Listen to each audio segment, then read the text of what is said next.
আসসালামু আলাইকুম রহমতুল্লাহি ওবারাকাতুহ। আজকে আলোচনা করব রোজা জাহান্নাম থেকে বাঁচার ডাল। এই বিষয়ে আলোচনা করব যে ক্বালা নবী সাল্লাল্লাহু আলাইহি ওয়াসাল্লাম মান সামা রমাদানা ঈমানাও ওয়া ইহতিসাবা গুফিরা লাহু মা তাকদ্দামা মিন যামবি।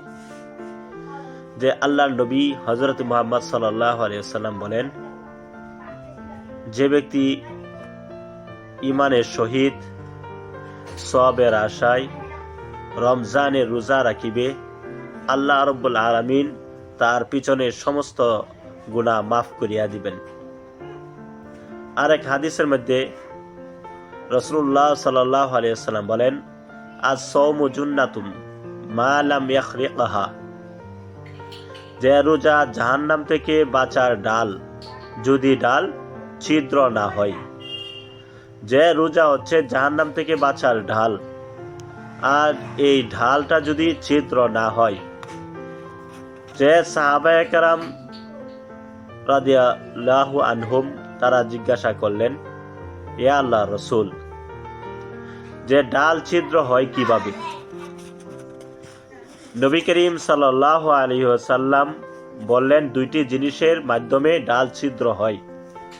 একটি হচ্ছে মিথ্যা কথা, 2 নাম্বার হচ্ছে গীবত করা। ওই দুইটা জিনিসের মাধ্যমেই ঢাল ছিদ্র হয়। এজন্য মিথ্যা কথাটাও মানুষে জিহ্বার মাধ্যমে বলে, গীবত করাটাও জিহ্বার মাধ্যমে হয়। জিহ্বা ছাড়া গীবত হয় না, জিহ্বা ছাড়া মিথ্যা কথা হয় না। উকবা ইবনে আমের রাদিয়াল্লাহু আনহু নবী করিম সাল্লাল্লাহু আলাইহি ওয়াসাল্লামকে জিজ্ঞাসা করলেন, মুক্তির উপায় কি?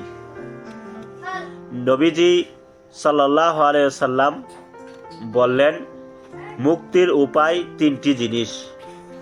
1 নাম্বার হচ্ছে তোমার জিহ্বা সংযত রাখবা, তোমার জিহ্বা সংযত রাখবা। 2 নাম্বার হচ্ছে তোমার ঘর যেন তোমার জন্য প্রশস্ত হয়, তোমার ঘর তোমার জন্য যেন প্রশস্ত হয়। 3 নাম্বার, তুমি অতীতের গুনাহের জন্য কান্নাকাটি করবা। যে অতীতে যে সমস্ত গুনাহ হয়েছে, এই সমস্ত গুনাহ থেকে বাঁচার জন্য কান্নাকাটি করবা।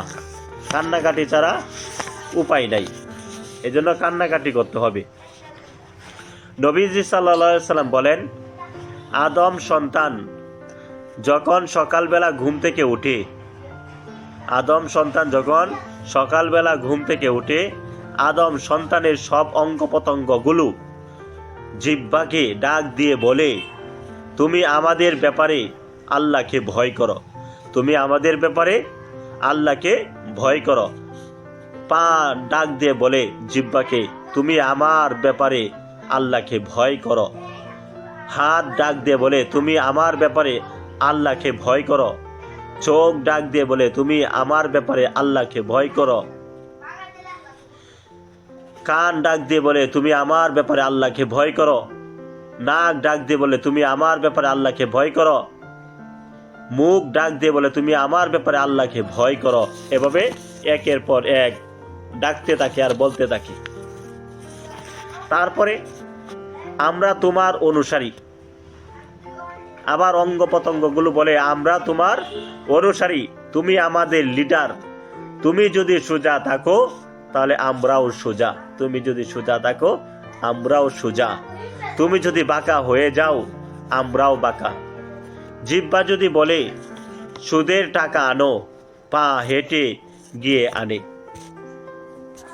যদি মুখে না বলে, জিহ্বা যদি না বলে, তখন পা যাইবে না, হাত বাড়াইবে না, হাত সুদের টাকা নিবে না, সুদের জন্য অগ্রসর হবে না পা।